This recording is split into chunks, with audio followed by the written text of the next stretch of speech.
sejam todos bem-vindos. Que alegria podermos estar juntos nessa programação tão especial que é a Trimespais, uma trimestral para pais, professores e líderes da Escola Sabatina que lida diretamente com o Ministério da Criança e Ministério do Adolescente. É um prazer enorme poder falar com você que se preocupa em fortalecer a fé das crianças, em você que se preocupa em levar para as famílias o conhecimento sobre Jesus.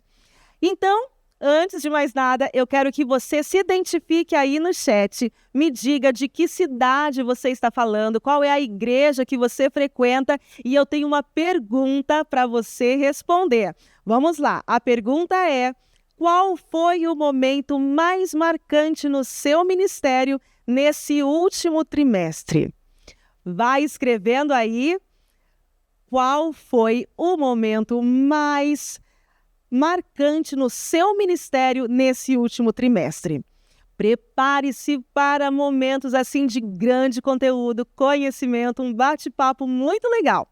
E para este momento, nós vamos convidar o convidado mais especial de todos. Vamos chamar Jesus para fazer parte dessa live também. Convido você para, em reverência, orarmos. Santo e amado Deus, santificado, Pai, seja o seu nome. Estamos aqui diante de Ti, nos colocando em Tuas mãos para que possamos ser usados, para podermos falar para tantas pessoas a respeito de Ti, a respeito dos nossos filhos, dos cuidados que precisamos ter com os nossos pequenos. Senhor, por favor, nos oriente, nos capacite em tudo o que formos fazer aqui. São as bênçãos que eu te peço hoje e agradeço em nome de Jesus. Amém. E para falar conosco hoje, eu tenho o prazer de apresentar a doutora Thalita. Doutora Thalita Regina Garcia da Silva é natural de São Paulo, capital, é formada em Pedagogia pela Universidade Federal do Amazonas, tem mestrado em Educação pela Universidade Estadual Paulista e doutorado em Educação pela PUC Campinas. Atuou como obreira na área educacional da Igreja por 45 anos em várias funções em várias regiões do Brasil. Hoje ela atua como professora convidada da PUC para a formação de educadores e assessora pedagógica da Kids Editora na produção de livros para o Ministério da Educação. Doutora Thalita é casada com Jonas Silva, atualmente é anciã da igreja do NASP Hortolândia e ela vai falar hoje para a gente como fortalecer a fé nos nossos filhos.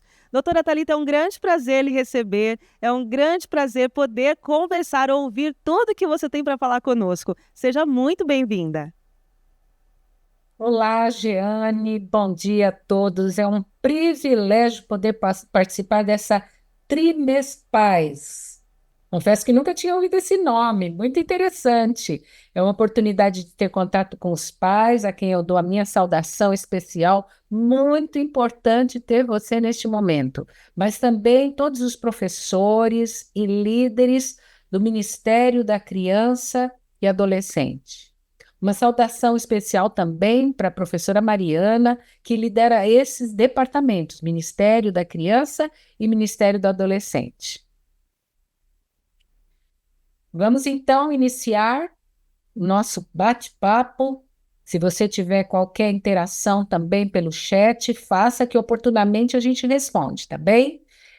Como desenvolver a fé dos nossos filhos? Que tema importante, pois eu tenho a certeza que todos os pais, assim como os professores, têm em comum interesse pela salvação das nossas crianças e adolescentes. Contudo, o que a gente vai conversar hoje é um tema que tem uma fundamentação científica, é uma teoria científica que estudou durante um bom tempo, vários anos, para poder consolidar a teoria. Dr. James Fowler, um teólogo e psicólogo norte-americano, que durante a década de 80 e 90 do século XX estudou profundamente centenas e centenas de pessoas até construir essa teoria. Então, eu começo apresentando para vocês a seguinte pergunta: quando começa a educação de uma criança? Alguns podem dizer assim: começa no ventre, na vida intrauterina. Mas eu devo advertir vocês que começa muito antes. Sabe quando começou a educação do seu filho? Quando você, pai e mãe, eram adolescentes. Vocês eram adolescentes e estavam se constituindo indivíduos. A partir das crenças que vocês desenvolveram, a partir da formação do seu caráter. Se você foi um adolescente teimoso, uma adolescente teimosa que quebrava regras, se você teve um namoro que quebrou regras, com risco de ter uma gravidez antes do casamento, por exemplo, dificilmente seria capaz de educar um filho obediente se você era desobediente. Ou seja, quando nós estamos nos constituindo indivíduos capazes de gerarmos filhos, nós já estamos dizendo o tipo de filhos que nós teremos. Portanto, assim como na educação de uma criança, a fé é determinada antes mesmo dele ser gerado pelos possíveis pais que ele terá. Assim como o desenvolvimento psicológico de uma criança se dá também por meio de estágios, a fé de uma criança também se desenvolve progressivamente por meio de estágios. Então, imagine a seguinte cena: é madrugada. O bebezinho de 3 meses faz xixi na fralda e começa a choramingar. A mãe, que dorme no outro quarto, ouve rapidamente o choro. A princípio, o choro é baixinho, daqui a pouco o choro vai ficando mais forte. O bebê se sente incomodado com a fralda molhada e a mãe vai pé ante pé, sem fazer muito barulho, não acende a luz do quarto, acende somente um abajur para não despertar muito aquela criança que já está chorando, desejando que alguém a atenda nas suas necessidades. A mãe começa a falar baixinho. Pronto, pronto. Mamãe já está aqui. Mamãe já chegou, não precisa chorar. A mãe já percebe que está no horário também de dar o seio, de amamentar o bebê. Rapidamente ela higieniza a criança, troca a fralda e dá o seio. O bebê suga aquele leite morninho, está já com fome, sente a sua necessidade saciada, a sua necessidade atendida, ele sente o cheirinho do leite, ele sente o calor dos braços da mãe, ele ouve a voz da mãe, ele olha para o rosto da mãe, e depois que ele suga o seio da mãe, que ele mama, a mãe o coloca sobre o ombro para que ele possa arrotar. James Fowler, o teórico da teoria dos estágios da fé, afirma que esta cena é toda a base para a criança desenvolver a compreensão de quem é Deus, do amor de Deus, do divino e do sagrado. Ou seja, o adulto que supre as necessidades básicas dessa criança, desse bebezinho, vai determinar a imagem que essa criança vai construir de Deus, do amor de Deus, da confiança em Deus e da obediência também.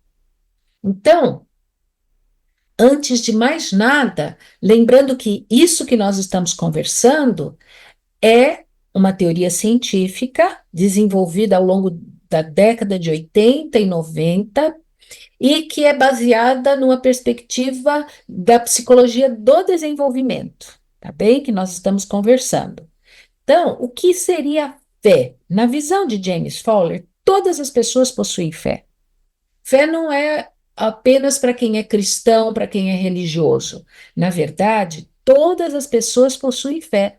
Um terrorista possui talvez o estágio mais elevado de fé, porque ele dá a vida por uma causa. O ateu possui fé de que as coisas que ele crê, as coisas que ele defende são verdadeiras, são reais. Ele deposita total confiança de que Deus não existe. Ou seja, todas as pessoas possuem fé. Por quê? Na visão de James Fowler, fé não é necessariamente religiosa. É, na verdade, o modo como uma pessoa ou um grupo penetra no campo de força da vida. Ou seja, é aquilo que eu dedico a minha energia, aquilo que eu dedico a minha vida. É o nosso modo de achar coerência nas múltiplas forças e relações que constituem a nossa vida e dar sentido para ela. Ou seja, todas as pessoas, independente de serem religiosas ou não, depositam suas crenças, sua energia, sua força vital em algo que acredita. A fé, portanto, é o modo pelo qual uma pessoa vê a si mesma em relação aos outros, sob um pano de fundo de significados e propósitos partilhados. Porém, hoje nós vamos falar como desenvolver a fé religiosa. Agora nós estamos falando da fé religiosa dos nossos filhos. Então, como eu disse, antes dos 3 anos, de 0 a 3 anos, nós temos o primeiro contato da criança com aquilo que vai determinar o futuro dela do ponto de vista religioso.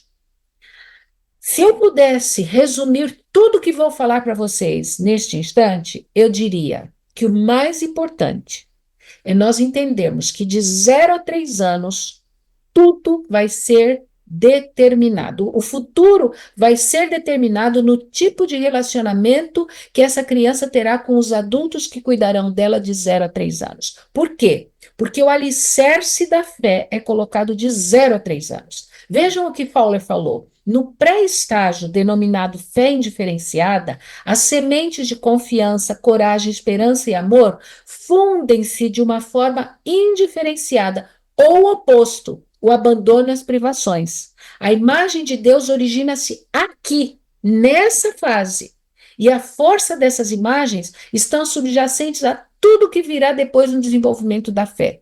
Ou seja, o adulto que cuida dessa criança, deste bebê, nos primeiros anos de vida, vai representar a imagem de Deus para essa criança. Quando você falar de Deus, essa criança vai associar ao adulto que cuidou dela, ou o oposto, que não cuidou dela. Se você coloca um bebê de 4 meses para uma creche, qual é o adulto que vai cuidar dela? A cuidadora da creche. A cuidadora da creche tem condições de representar a Deus para essa criança nos quesitos amor, confiança e obediência? Então, reflita a importância da criança ter cuidados básicos e essenciais para um adulto que a ame, que dedique tempo, que esteja presente, para que ela possa transferir todas as impressões desses primeiros meses de vida para a figura de Deus, do sagrado, do divino, do sobrenatural. Então, todo fundamento é posto nesses primeiros meses e anos de vida. Tudo que vem depois depende exatamente do que aconteceu nesses primeiros meses de vida. Você vê um bebezinho que o pai coloca na mão, às vezes você vê um bebê que o pai coloca em pezinho na mão e ele confia no pai. O pai põe em cima de um móvel, estende os braços para ele se joga porque confia no pai. Então, confiança é um traço que a criança desenvolve nos primeiros meses de vida em relação ao adulto que cuida dela. Ela vai transferir isso para Deus, quando ela teve um adulto que representou corretamente a Deus. Amor é algo muito abstrato para uma criança entender.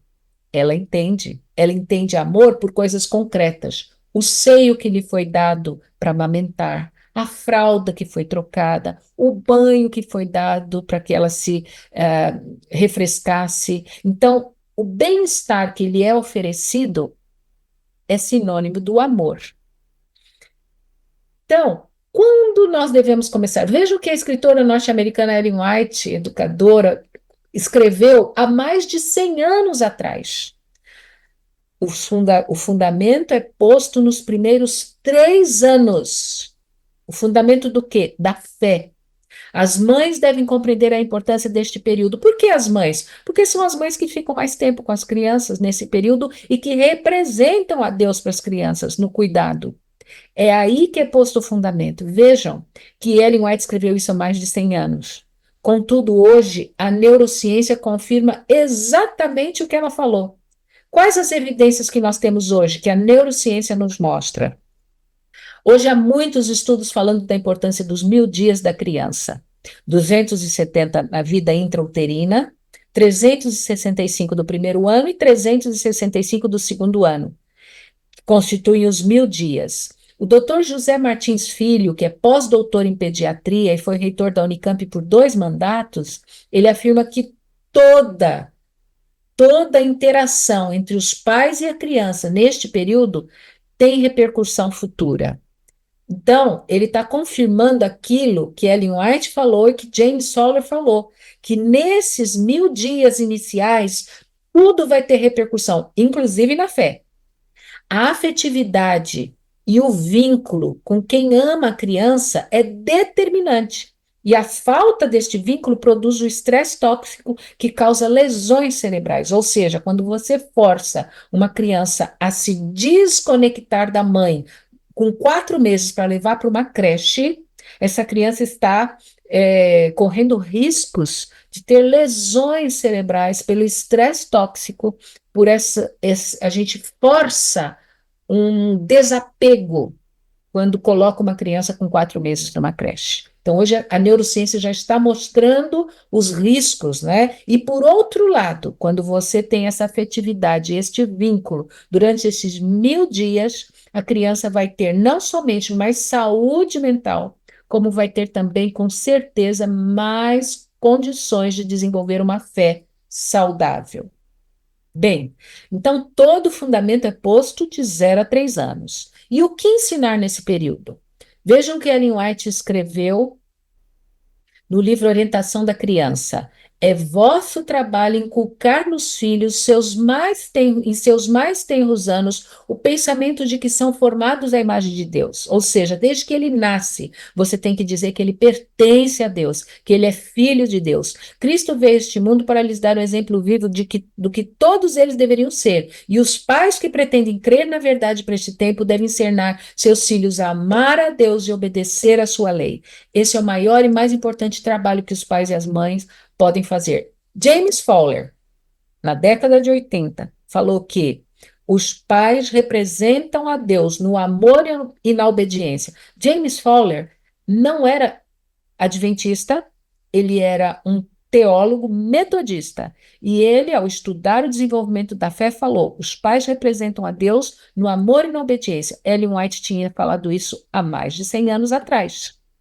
A doutora Donna Rabinich, que hoje ela é falecida, foi professora na Universidade de Andrews. Ela escreveu um livro publicado pela CPB que se chama Como Ajudar Seu Filho a Amar a Jesus. A CPB produziu. Ela também estudou a teoria de James Fowler e ela acrescenta amor, obediência e confiança como sendo os 3 construtos que nós representamos a Deus diante dos nossos pequeninos. Como um bebê entende amor e obediência, Ellen White colocou no livro Orientação da Criança essa linda explicação. A resposta de um teólogo à pergunta sobre a idade para a criança amar a Jesus. Olha só, o amor a Jesus, a confiança, o descanso, a segurança, são todas qualidades que estão de acordo com a natureza da criança. Logo que uma criança pode amar a mãe e nela confiar, então pode amar a Jesus e nele confiar como sendo amigo da sua mãe. Ou seja, quando a gente entende que a criança, o bebezinho, já é capaz de confiar plenamente naquele adulto, ela será capaz de amar e confiar a Jesus, porque ela vê que a sua mãe ama e confia em Jesus. Então, Jesus também será seu amigo amado e honrado. Vejam que coisa linda a gente entender que aquilo que a criança sente por sua mãe, ela é capaz de refletir em Jesus. E aí nós entramos agora no primeiro estágio propriamente dito, que é de 3 a 5 anos, a fé intuitivo-projetiva. Por quê? Porque a criança, nessa fase, ela vai projetar, ela vai imitar tudo aquilo que os adultos fazem. A criança vai ser uma esponja, absorvendo tudo que vê os adultos fazerem.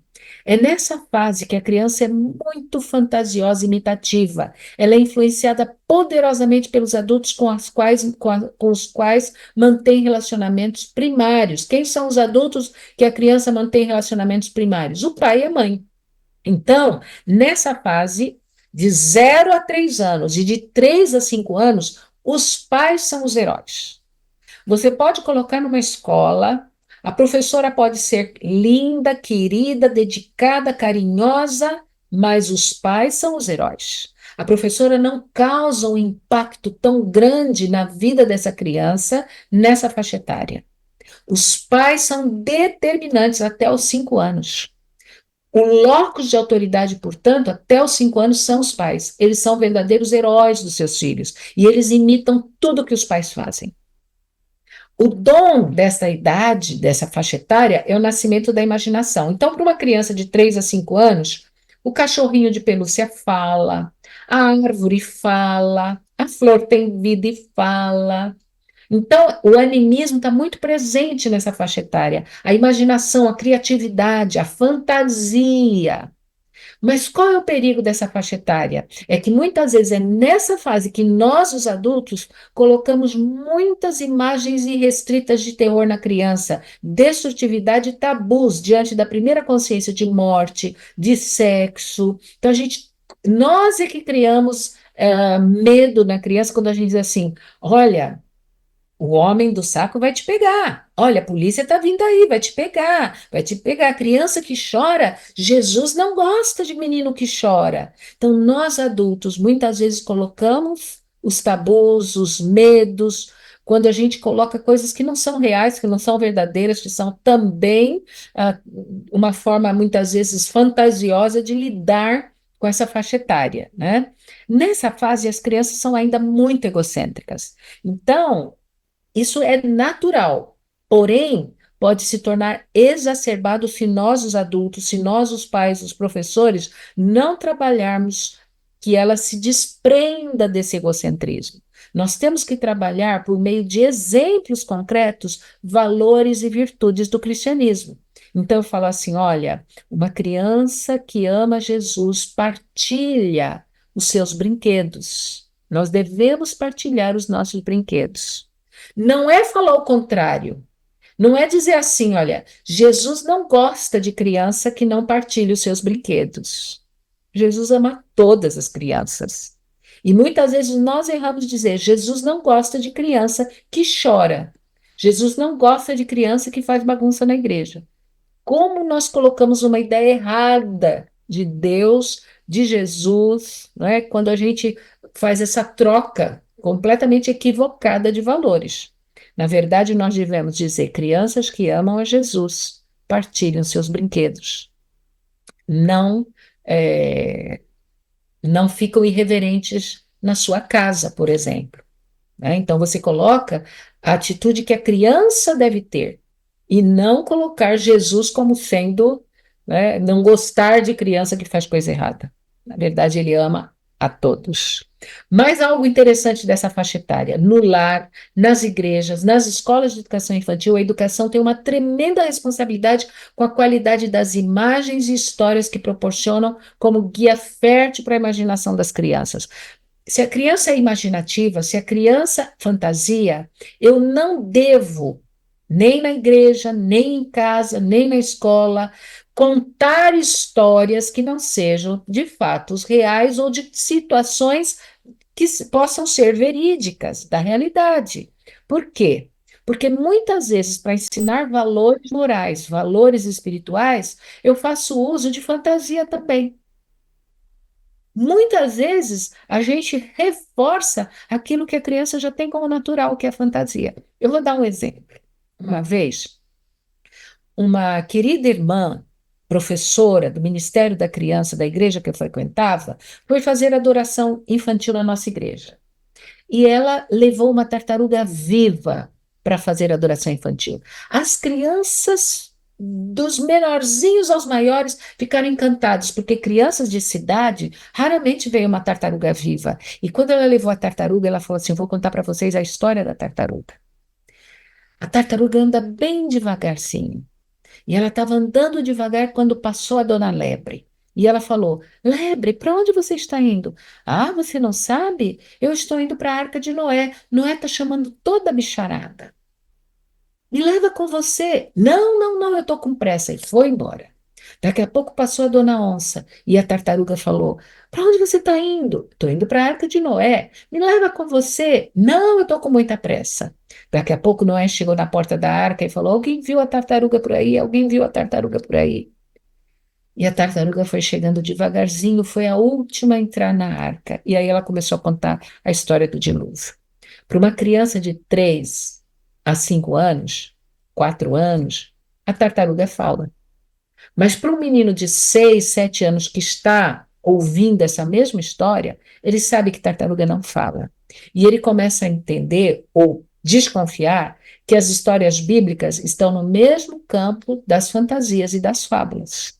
Por isso que a gente tem que ter muito cuidado para não contar histórias de fundo moral e nem as histórias bíblicas inventando coisas, criando coisas, aumentando coisas, colocando falas na boca dos personagens que não existiram de fato.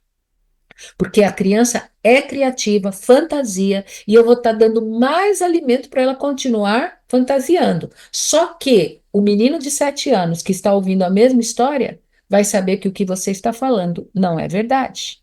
E pode colocar as demais histórias bíblicas num pacote de coisas que não são verdadeiras.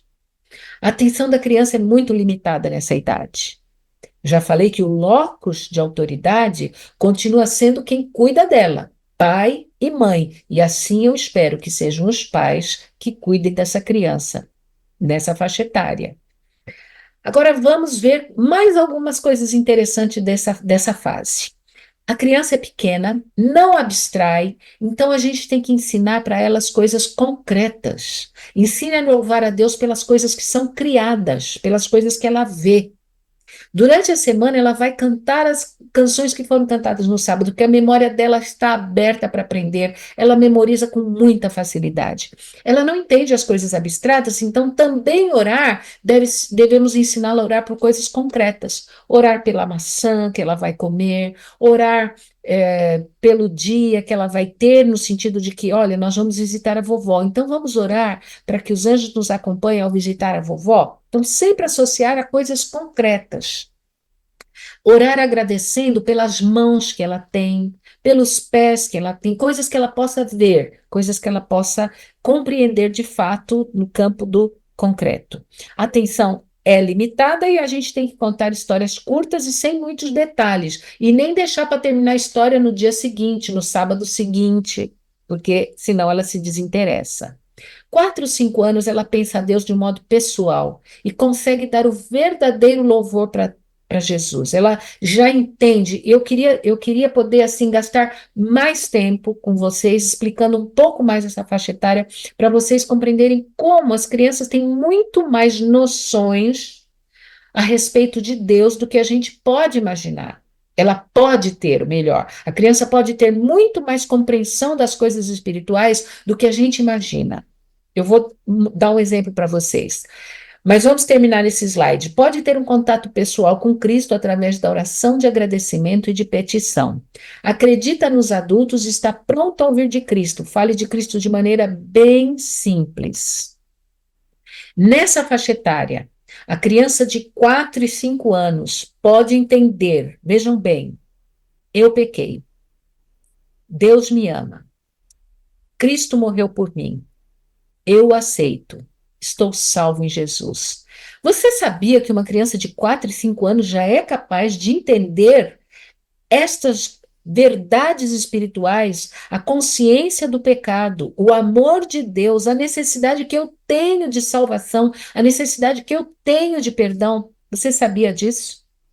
Então, eu vou lhe dizer algo que eu aprendi há não muito tempo atrás e que me surpreendeu grandemente. Há um cientista numa universidade, num laboratório dos Estados Unidos, que estuda bebês a partir dos 5 meses de idade. O nome dele é Paul Bloom. Paul Bloom dá aulas online para a PUC do Rio Grande do Sul. Ele estuda o desenvolvimento de bebês. E ele, durante anos, tem estudado, tem pesquisado, escreveu um livro que se chama O que nos torna bons ou maus, onde ele explica que bebês de 5 meses já sabem discernir entre o bem e o mal, crueldade e gentileza. Bebês de 5 meses, por meio desses estudos, já revelam que eles percebem o certo, o errado, o bem e o mal, crueldade de gentileza. E ele diz assim: a biologia evolutiva não consegue explicar como que um bebê já traz dentro dele essa capacidade. A psicologia do desenvolvimento não consegue explicar. A antropologia não consegue explicar. Talvez a teologia consiga explicar. Porém, ele também afirma que se nós deixarmos a nossa natureza livre, o que vai predominar é a tendência para o mal. Então, o que nós estamos vendo é que muitas vezes nós adultos, pais, professores, falamos assim: não, a criança é muito novinha para entender as coisas espirituais. Não preciso comprar lição para ele porque ele nem lê, não entende. Não, não adianta fazer culto, ele não entende. Ao contrário, o bebê pode não entender as palavras que você está falando, mas ele entende o rito. E o Espírito de Deus já está atuando.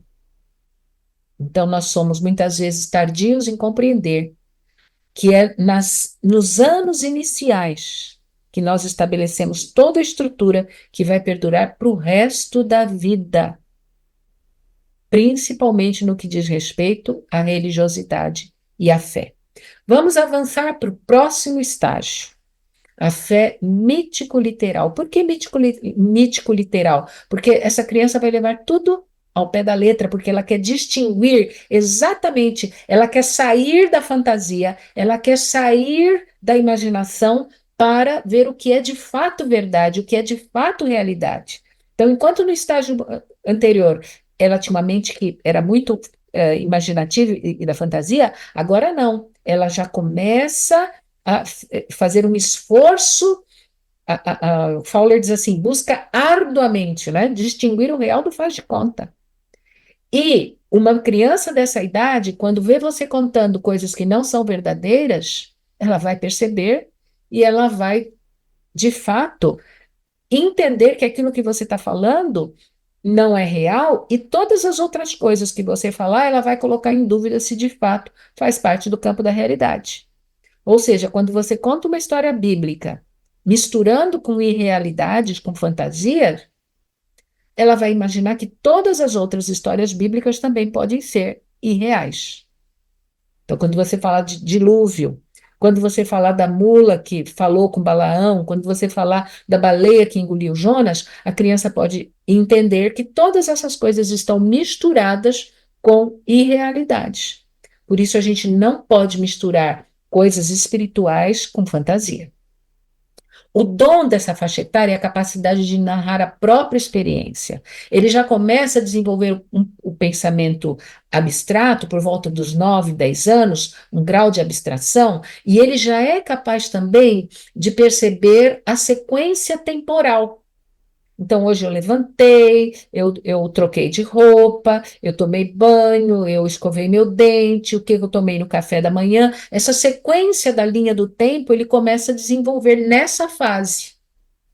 Assim como a noção espacial também, né, de distância, ele começa a desenvolver nessa fase. E o dom de narrar a própria experiência vem exatamente dessa capacidade que ele tem de transcrever fatos, narrar fatos em sequência.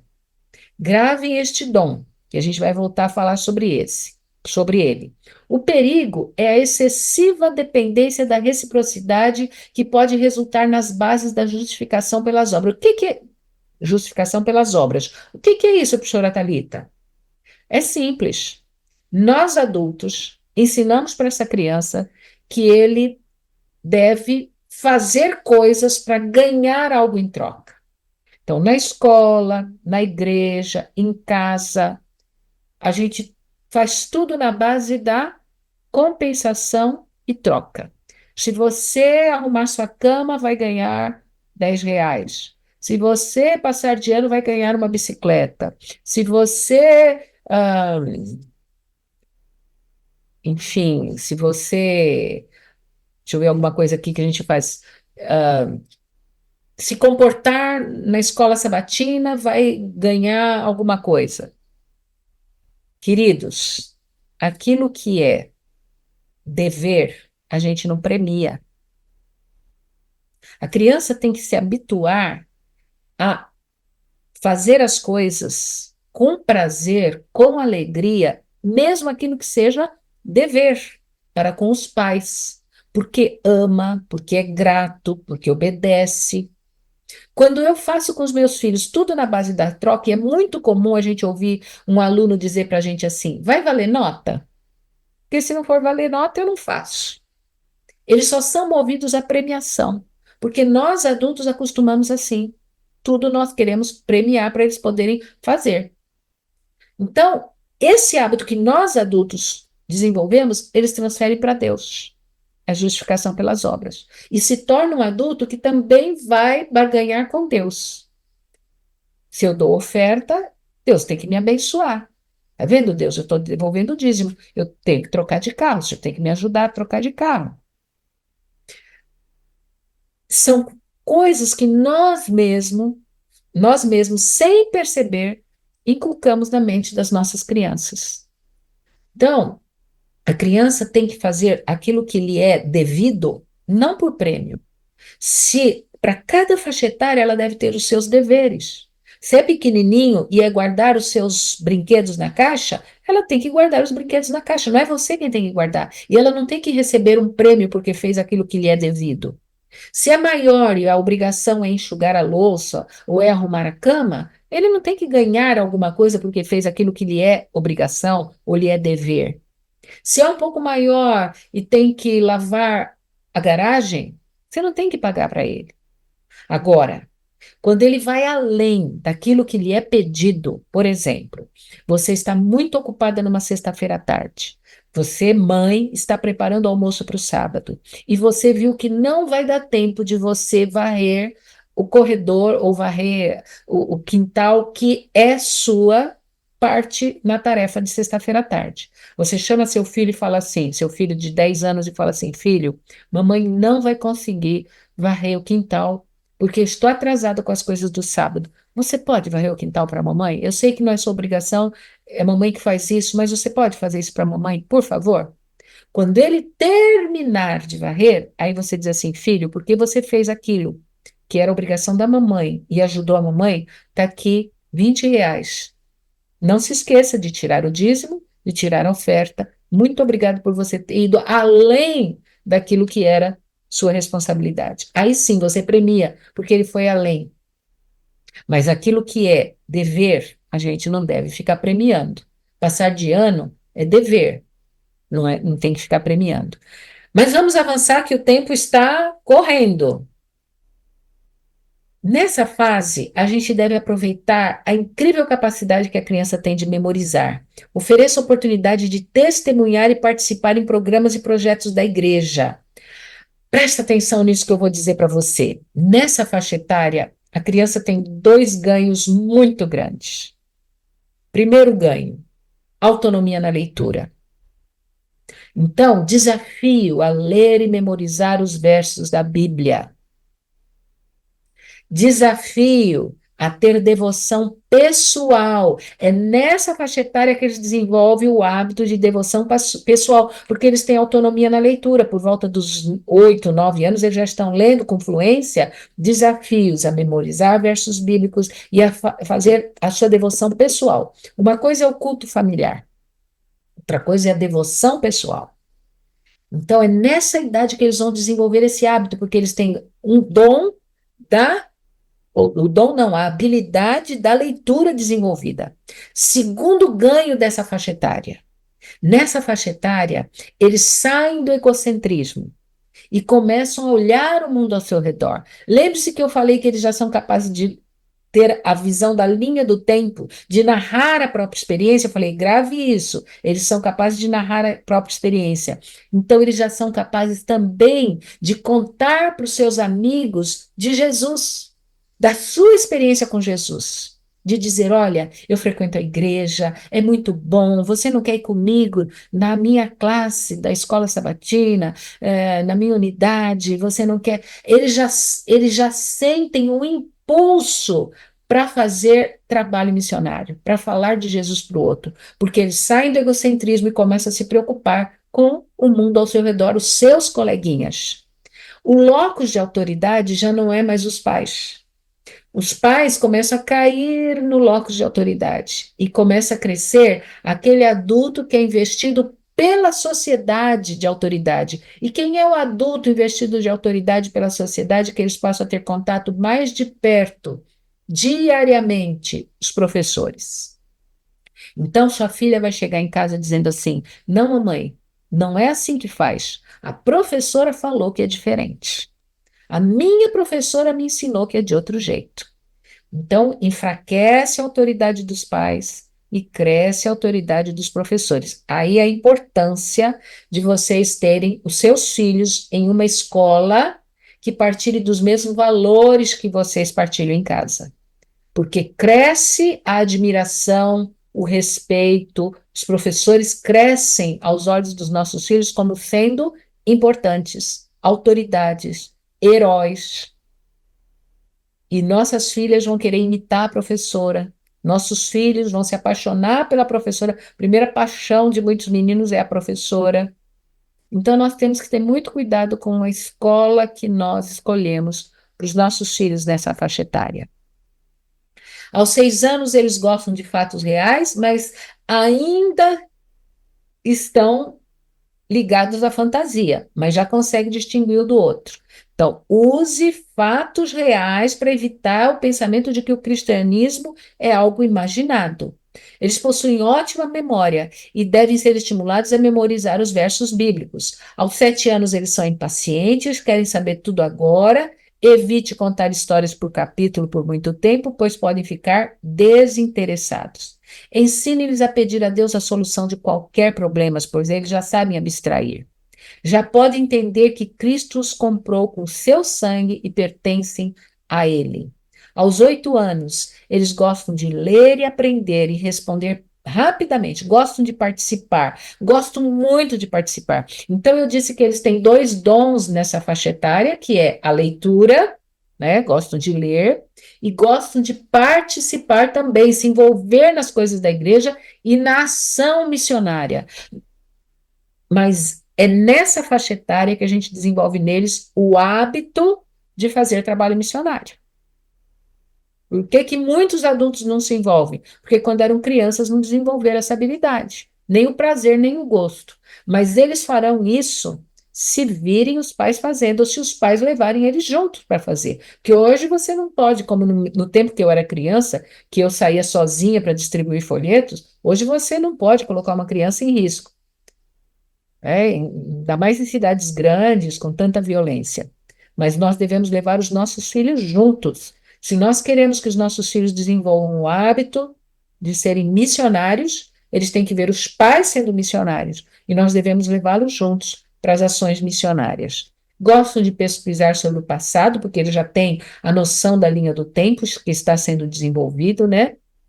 Então, a gente pode contar histórias bíblicas com as ilustrações do tempo do passado, costumes antigos, porque eles já estão com a linha do tempo sendo desenvolvida na mente, gostam de expor suas ideias, de discutir, de perguntar, de ouvir histórias, de dizer coisas engraçadas, conta histórias bíblicas de uma forma atual, interessante, prática, relacionando as lições bíblicas com fatos atuais. Gostam de ser desafiados. Contudo, a gente tem que ter muito cuidado, porque nessa faixa etária, eles gostam de competição. E isso é perigoso. A gente tem que ensiná-los a cooperação. Então, as meninas se juntam com as meninas, os meninos são. Mas as meninas também são muito cruéis em escolher as suas amigas e rejeitar quem elas acham que não merecem participar do grupo delas. As meninas podem se tornar bastante cruéis em rejeitar. Se elas veem uma menina que não tem, às vezes, condições financeiras, que não tem roupa do jeito que elas valorizam, elas rechaçam, elas rejeitam. Então, a gente tem que ter muito cuidado em incentivar a cooperação, evitar a competição com essa faixa etária. E os pais têm que trabalhar muito com essas filhas nessa idade, 9, 10 anos, porque elas passam a valorizar muito o ter, e a gente tem que trabalhar para que elas valorizem o ser e não o ter. Desafios a trabalhar para Cristo. Essa é a faixa etária que eles pegam o gosto por trabalhar para Jesus. São pensadores críticos, têm boa memória. Evite pensar que são muito pequenos e que não entendem nada sobre consagração. Ajude-os a ver a parte boa das coisas e das pessoas. É aquilo que eu falei. Principalmente as meninas, que amadurecem mais cedo, elas passam a olhar para as outras meninas, caçoar das outras meninas, valorizar quem tem mais e desprezar quem tem menos. A gente tem que ter muito cuidado, como pais, como professores, líderes da igreja. E agora nós chegamos nos últimos minutos para conversarmos sobre uma das faixas etárias que mais nos preocupam, os adolescentes. A igreja hoje tem tido muita preocupação com essa faixa etária, porque muitos adolescentes estão deixando a igreja nessa fase. E aquilo que eu comentei no início, que de 0 a 3 anos nós não alicerçamos, é nessa faixa etária muitas vezes que vai vir à tona. Quando eles não construíram uma imagem de Deus correta lá de 0 a 3 anos, na adolescência isso pode vir à tona. Então, essa fé sintético-convencional, por que é chamada sintético-convencional? Primeiro, porque não é analítica, eles não fazem análise das coisas do ponto de vista espiritual. E segundo, convencional, por quê? Porque o adolescente, ele tem uma fé baseada na convenção, na comunidade de fé que ele frequenta, nas regras daquela comunidade de fé. Por exemplo, um adolescente nesse estágio vai dizer assim: a minha igreja guarda o sábado. Não é ele que guarda o sábado, é a convenção. Alguém vai oferecer para ele bebida alcoólica e ele vai dizer assim: não, não, eu não posso. A minha igreja não bebe. A minha igreja não come carne de porco. Ele não tem ainda maturidade para dar a razão da sua fé. Eu guardo o sábado, porque o sábado é o dia do Senhor, e eu santifico, eu obedeço, né? Não, ele diz, a minha igreja guarda o sábado. Por isso que a gente fala que é uma fé convencional, baseada na convenção. É a fase que a norma reside no padrão convencional da vida daqueles que constituem todo mundo, o grupo, a comunidade. Não é analítica, né? Não faz uma análise, ela recebe do jeito que vem para ele. A maioria dos adultos religiosos estacionam nesta fase, que triste. A maioria dos adultos religiosos são adolescentes na fé. Não faz porque a igreja não permite, mas não consegue dar a razão da sua fé. Então, o adolescente, nessa fase, vai chegar para o pai e vai dizer assim, mas mãe, para pai, para mãe, dizer assim, todo mundo faz, todo mundo usa, todo mundo vai, todo mundo. Então, o todo mundo é, na verdade, o locus de autoridade para o grupo, né? Para esse adolescente. O dom nessa fase é a formação do mito pessoal, o próprio devir, ou seja, ele vai se construir como indivíduo. A identidade e fé vai ser construída. E ele desenvolve o grande, grande dom da capacidade de hipotetizar. O que é essa capacidade de hipotetizar? É de idealizar algo. Então, ele idealiza, ele prevê, ele tem alvos para determinadas coisas. Por exemplo, ele idealiza o pai ideal, a mãe ideal, o diretor ideal, o pastor ideal, a igreja ideal. Então, ele imagina. Ao mesmo tempo que ele idealiza, ele também cria conceitos sobre os outros. E ao criar conceitos sobre os outros, ele descobre que os outros também têm conceitos sobre ele, por isso que muitas vezes ele não quer mais participar lá na frente da igreja. Não só porque ele tem vergonha do seu corpo, mas porque ele sabe que ao estar lá na frente, as pessoas estão pensando coisas a respeito dele. Por quê? Porque ele desenvolveu o dom de pensar coisas e formar conceitos a respeito dos outros. Qual é o perigo dessa faixa etária?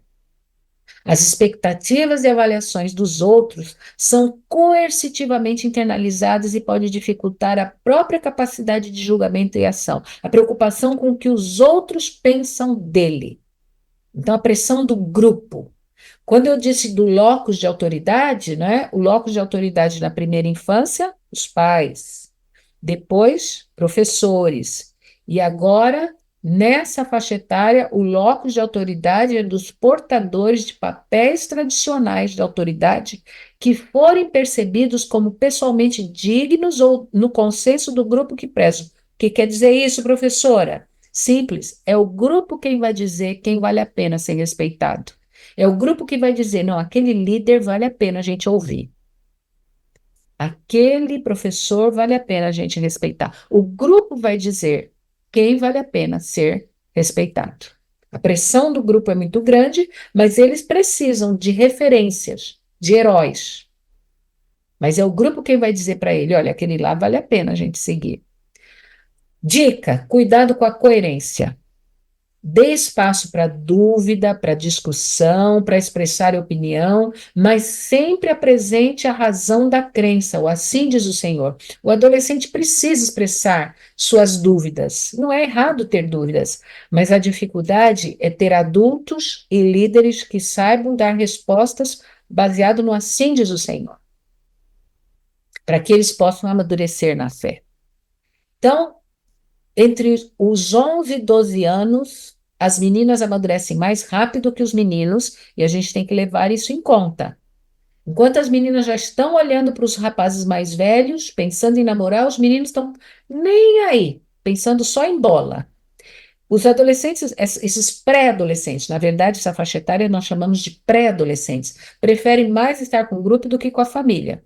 E eles têm essa capacidade de, principalmente as meninas, marginalizar quem eles não querem no grupo. A gente tem que ter muito cuidado como líderes de fazer com que todos participem, que não haja as panelinhas.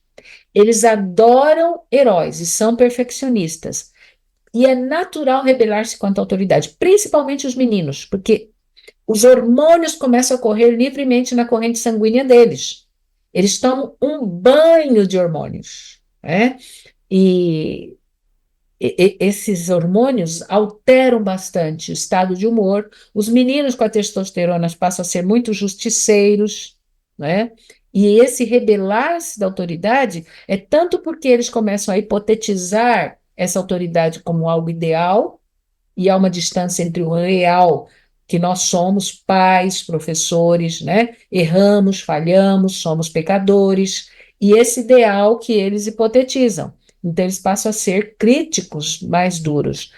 Mas também a testosterona contribui para eles serem justiceiros. Em contrapartida, o estrogênio que move, está lá na corrente sanguínea da pré-adolescente, faz ela ser mais sensível, chorona.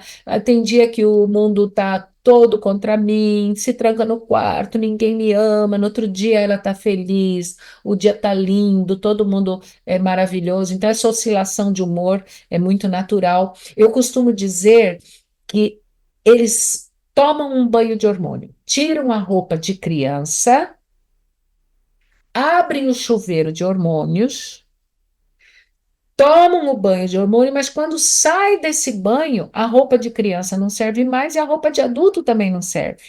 Então, é aquela luta. Tem hora que se comporta como criança, tem horas que já querem ser tratados como jovens, e a gente tem que saber lidar com essa oscilação. Por isso que eu chamo de segundo parto ou o banho de hormônio, né? Porque depois desse banho nasce um indivíduo, sai um indivíduo com crenças, com ideias pessoais, né?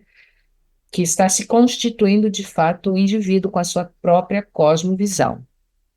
Sente-se embaraçado com as transformações físicas, teme o vexame ao participar na igreja. pouco vai adiantar convencê-lo que os cristãos são os melhores amigos do mundo e a vantagem de frequentar uma igreja, porque o que realmente vai fazer ele gostar da igreja é a certeza de que ele é querido, que a sua opinião é ouvida e valorizada. Por isso que nós temos que dar espaço para eles participarem, apresentarem as suas dúvidas, as suas incertezas, né? Sem críticas, sem que eles se sintam constrangidos. Principalmente líderes, vocês precisam mostrar para eles o quanto você se preocupa com eles, o quanto eles são importantes e a opinião deles é importante para vocês. Muitas vezes eles estão na igreja, mas eles não percebem que são amados. Que os líderes, e quando eu falo em líderes, eu não falo só dos professores, das classes, Ministério do Adolescente, não. Anciãos, pastores. Muitas vezes eles percebem que não sabem nem o nome deles. Então, é importante que vocês, líderes que estão assistindo essa live, comentem isso com os pastores, com os anciãos, né? Que eles deem atenção individual para esses meninos e meninas, esses adolescentes, olhando nos olhos dele, perguntando como eles estão, se interessando pelas coisas que eles se interessam. A igreja precisa ser esse ambiente em que eles se sintam de fato acolhidos. Eles cultuam os heróis, eles precisam de referência. Tem desejo de possuir muitas coisas. O ter coisas é muito importante para eles. E eles se frustram por não poder ter. A gente tem que evitar dar valor para o ter e mais valor para o ser. Isso é um desafio muito grande. Procure conduzir seus pensamentos a Cristo e às coisas básicas da vida cristã. Oração, devoção, ano bíblico, que eles devem ter desenvolvido o hábito lá nos 8, 9, 10 anos. Para que eles cheguem nessa faixa etária desenvolvendo essa vida cristã, não é agora que a gente vai fazer isso, a gente já deveria ter desenvolvido lá. Mas é muito importante que eles tenham pais que tenham esses hábitos. Porque se eles não verem os pais fazendo ano bíblico, eles dificilmente farão. Se eles não veem os pais fazendo atividade missionária, dificilmente eles farão, né? Eles precisam ter uma fé, eles querem ter uma fé prática, que as coisas religiosas tenham sentido para as dúvidas, para as incertezas que eles têm hoje. Então, a gente sempre deve fazer uma aplicação geral e uma outra específica. Como você consegue aplicar isso à sua vida diária? Trazer as verdades espirituais para o dia a dia deles. Essa verdade vai fazer alguma diferença na sua vida prática, né? Então, contextualizar para os dilemas que eles enfrentam, que às vezes são dilemas até imaginários, mas que a gente não pode minimizar. Não pode dizer assim, não é assim, você está exagerando. Não. Principalmente, a mente do adolescente está no processo de amadurecimento. Esse lidar com os hormônios, né? Isso tudo é desafiador para eles. E nós temos que conhecer o que se passa com essa faixa etária, né? Essa live que nós estamos fazendo, esse momento que nós estamos tendo, é um momento de aprendizado, para a gente entender um pouquinho melhor como lidar com isso. Eu falei há pouco que eles têm a capacidade de hipotetizar, e eles se tornam duros juízes, porque nós, pais, professores, somos pessoas reais, que temos erros, que temos fragilidades, e eles idealizam um pai ideal, um professor ideal, um líder ideal, um pastor ideal, e eles percebem que entre o real e o ideal há uma distância. Como é que a gente faz para reverter esse cenário? A melhor revelação do Evangelho para esses adolescentes será as que lhes demonstramos pela nossa vida e experiência pessoal com Cristo. Ou seja, é eu líder, é eu pai, eu mãe, ter coragem de dizer para o meu adolescente, realmente, meu filho, eu não sou perfeita, mas com Cristo eu tenho obtido vitória. Cristo tem me ajudado a vencer as minhas fraquezas. E você ter a capacidade de contar para o seu filho, para o seu aluno, para o seu adolescente, uma experiência de fé sua. Aquilo que você tem vivido, suas vitórias com Cristo. Se você tem histórias suas para contar de vitória com Cristo, você vai crescer como líder, como pai, como mãe, diante dos olhos de um adolescente. Não é história de Daniel, João, José no Egito. Nós precisamos ter condições de contar para os nossos adolescentes a nossa experiência, para que nós cresçamos diante deles como exemplos e referências de fé. Terminando, eu quero dizer para vocês que James Fowler apresenta duas formas de alguém sair de um estágio de fé para um estágio mais maduro. Lembre-se que eu falei que a maioria dos adultos estacionam na adolescência da fé. Vivem pelas regras e não pela fé pessoal, por princípios. Como é que a gente transiciona de um estágio para outro? Fowler afirma que duas maneiras para nós crescermos na fé. Primeiro, passando por dilemas, passando por provas. E nós temos que permitir que os nossos filhos passem por provas, apoiados por nós, mas nós não devemos criar nossos filhos numa bolha. As provas são obreiras de Deus para nos aperfeiçoar o caráter e para que nós possamos crescer na fé. Segunda maneira, afirma Fowler, convivendo com pessoas maduras na fé. Então, a segunda maneira de crescermos na fé é convivendo com pessoas maduras na fé. Que a nossa experiência como líderes, professores, pais, que têm de fato uma experiência pessoal com Cristo, seja um elemento fundamental para que os nossos filhos consigam amadurecer na fé. Pelo nosso exemplo de fé, pela nossa vida de fé, nós podemos fazer com que os nossos meninos e meninas, adolescentes, pré-adolescentes, crianças, vejam um evangelho vivo e prático vivido por nós.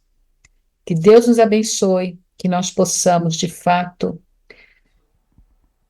vivermos a nossa experiência, ensinarmos os nossos filhos e muito, muito em breve, quando Jesus voltar, nós estarmos diante dele, com aqueles que ele nos confiou, com os filhos que ele nos confiou.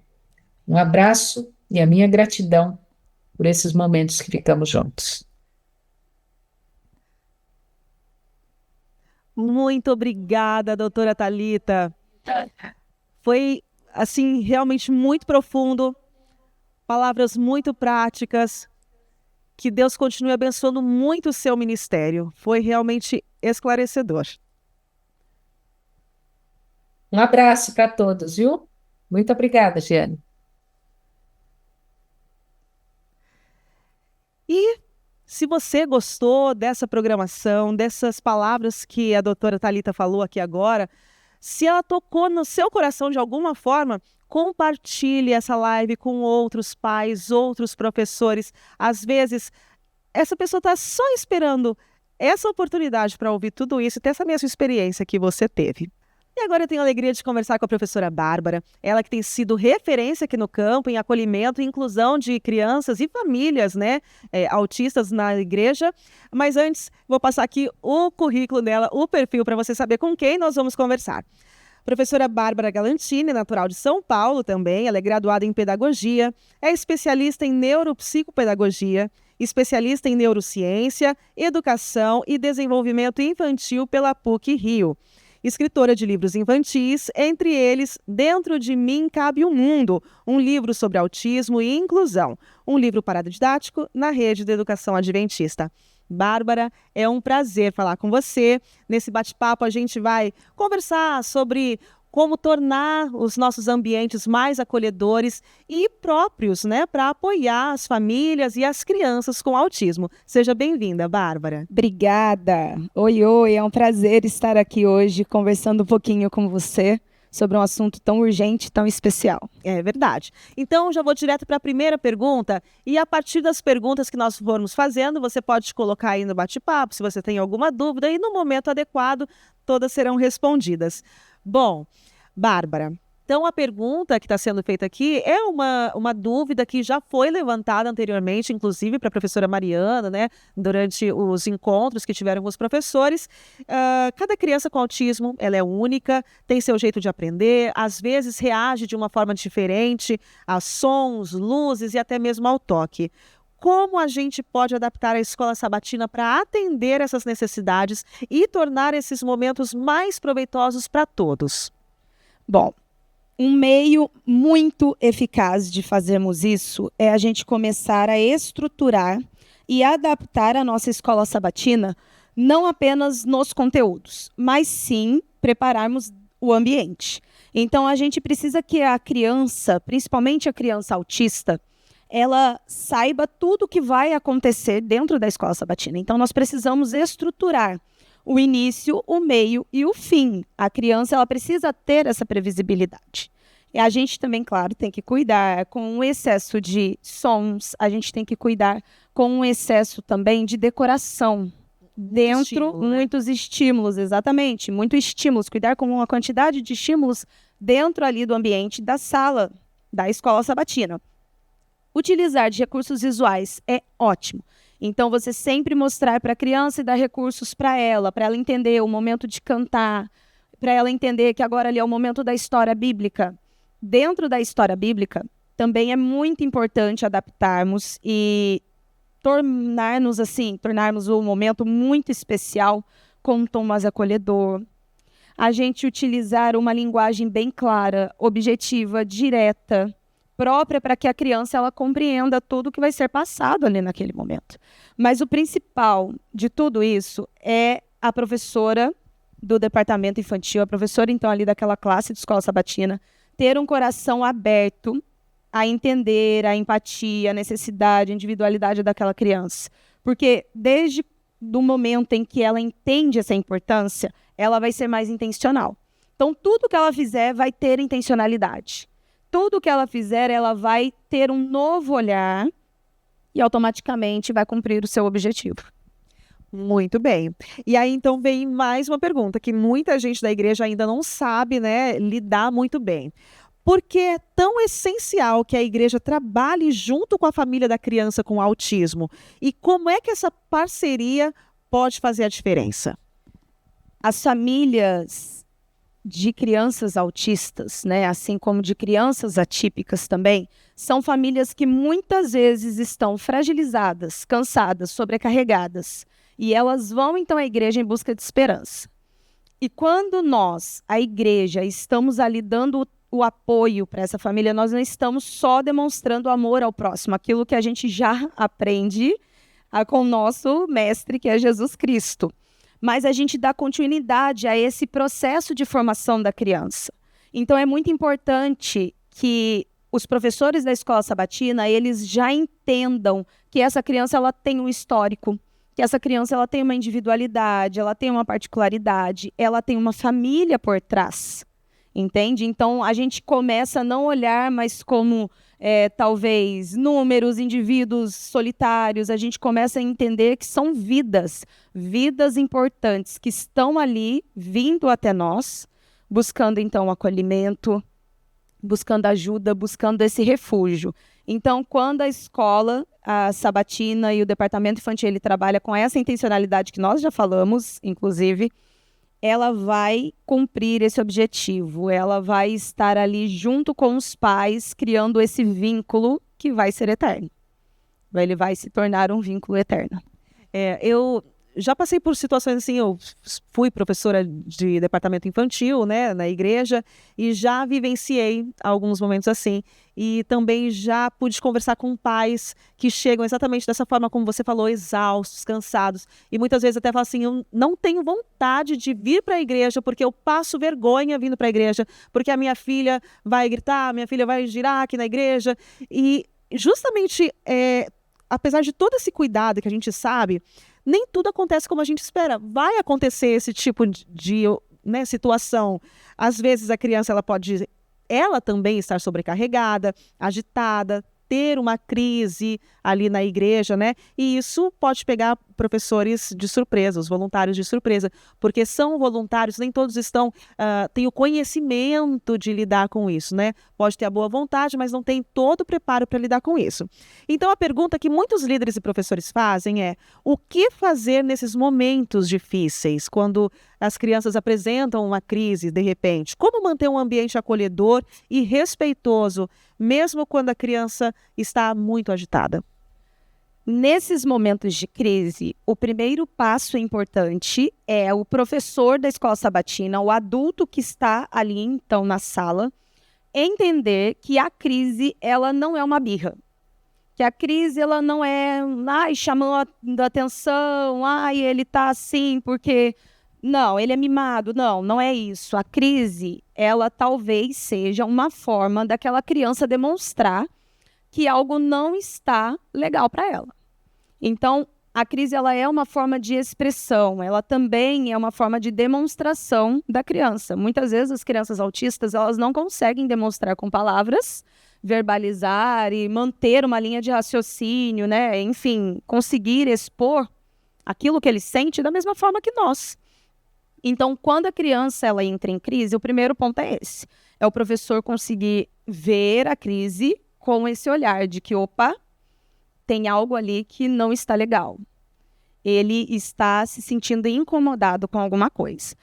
E nesse momento, aquela adaptação que a gente falou do ambiente da escola sabatina, a gente precisa ter um local de apoio para os momentos de crise. Então, pode ser um localzinho mais retirado, onde a criança ela consiga se acalmar. Pode ser um cantinho próprio para isso, sabe? Um ambiente próprio, onde a criança ela vai estar segura, para ela não se machucar, não machucar também ninguém. Um ambiente também calmo, onde o adulto que vai estar mediando a situação vai conseguir manter a calma. Um tom de voz, onde ele vai dar o tempo da criança, para a criança fazer toda aquela organização que ela precisa de autorregulação. Outra coisa muito importante é você conseguir trazer essa consciência também para aqueles que estão junto com você na salinha. Então, você precisa trabalhar isso. Porque o que acontece muito é que quando esses momentos de crise, eles aparecem, as pessoas que estão em volta tentam ajudar, mas elas mais atrapalham do que ajudam.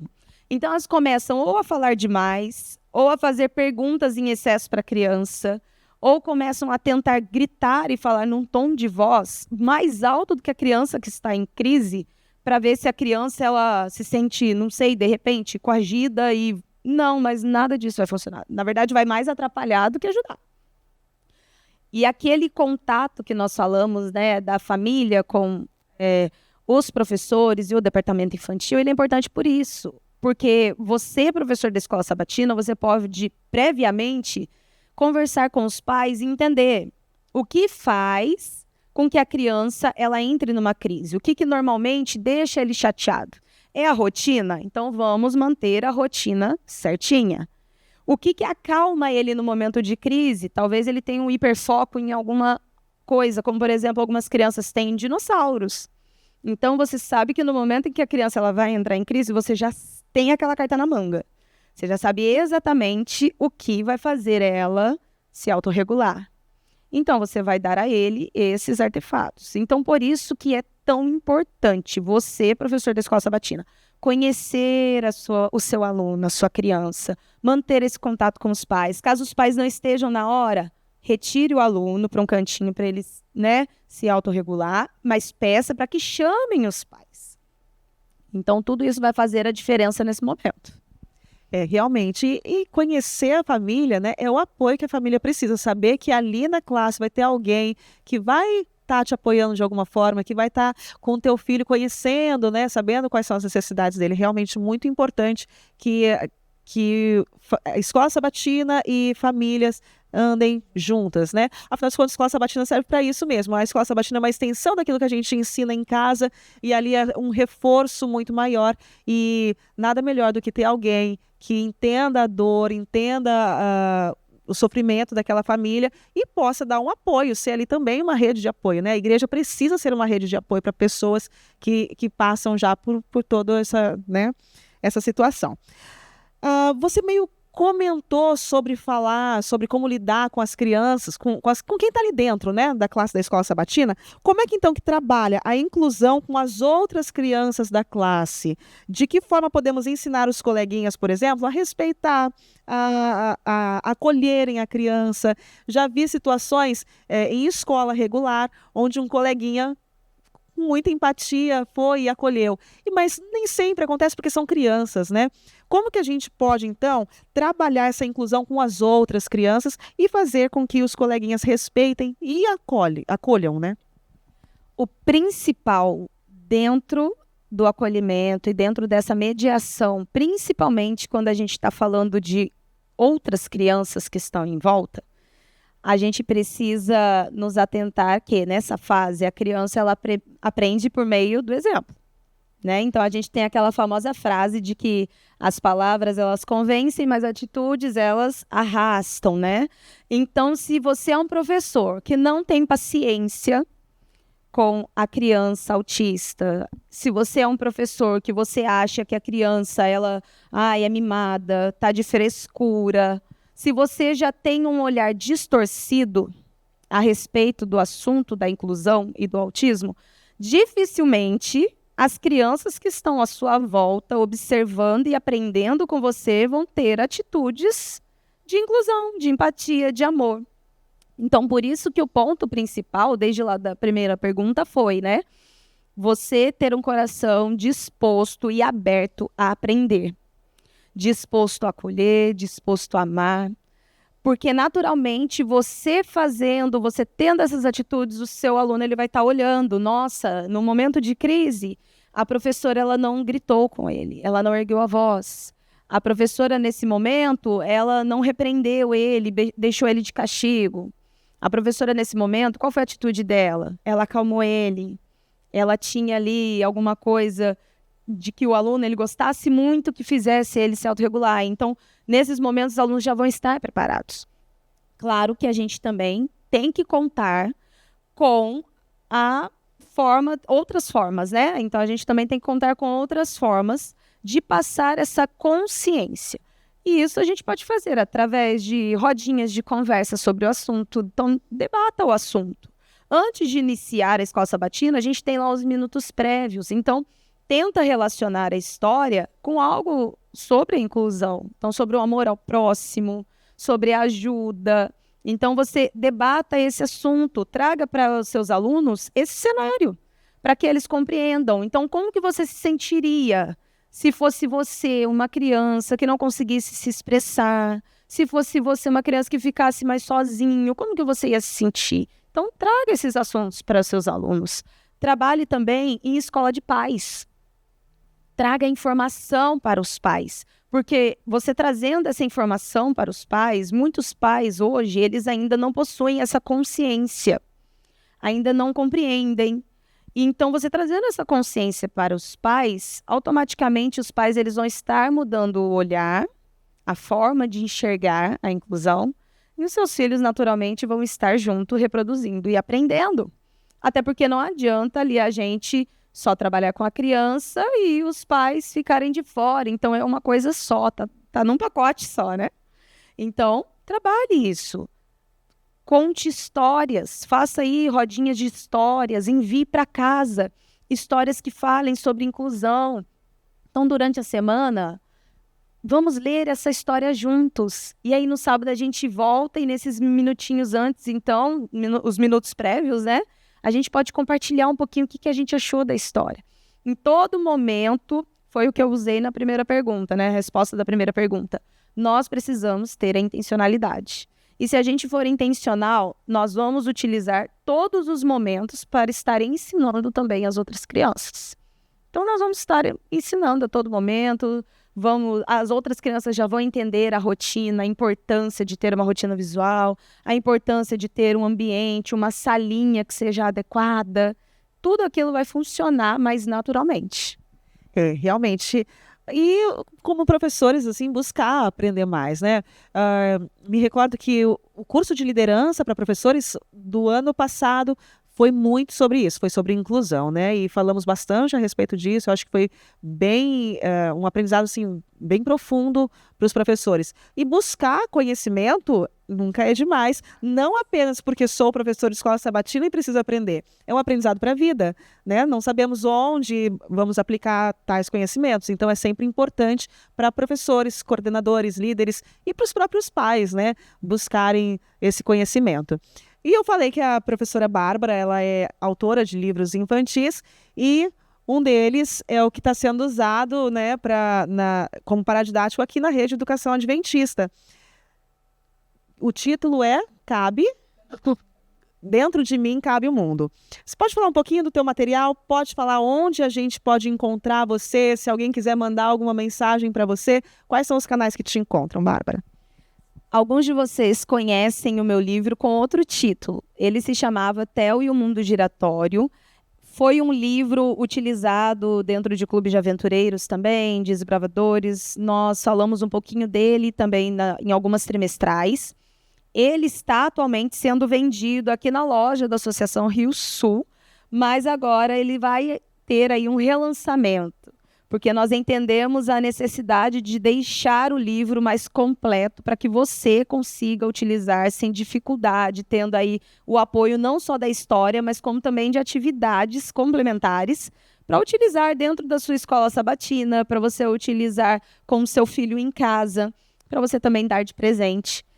E essa nova versão, ela está ficando muito linda e eu estou contando tudo nas minhas redes sociais, então você pode me achar lá no Instagram. O meu nome está lá como @BárbaraGalantini e eu vou dar todos os detalhes. Nós já vamos estar relançando ele agora em julho, então fica de olho lá, você pode me mandar uma mensagem por lá mesmo e eu faço o envio para você, nós podemos marcar, eu vou até a sua igreja, vai ser um prazer. Bárbara, muito obrigada, realmente foram poucos os nossos momentos, mas eu tenho certeza que de grande aprendizado, né? Queridos professores, que alegria a gente ter tido essa oportunidade de conversar com você, né? E tudo que podemos pedir hoje para Deus é que Ele continue abençoando o seu ministério, que capacite, que lhe dê disposição para fazer tudo isso para Ele, né? É um ministério muito abençoado, trabalhar com crianças e adolescentes, saber que pode compartilhar dos seus conhecimentos e fazer desenvolver uma vidinha para o reino de Deus. Nesse momento a gente vai encerrando aqui, eu vou pedir para a professora Bárbara fazer uma oração. Feche seus olhos, vamos orar? Senhor nosso Deus, nós te agradecemos pela oportunidade que o Senhor nos dá de servir na tua obra. Por favor, Senhor, nos ajude, nos capacite, que nós possamos realmente representar a Cristo nessa terra. Nos dê sabedoria para enfrentarmos todos os desafios que estão vindo até as nossas mãos. Que nós possamos ter um olhar de amor, de acolhimento, de empatia, e que muito em breve possamos estar todos juntos no reino dos céus. Abençoe cada professor, cada líder aqui presente também, em nome de Jesus. Amém. Nós nos vemos numa próxima oportunidade. Foi um prazer conversar com você, ter você aqui conosco nesses momentos. Até a próxima vez. Tchau, tchau.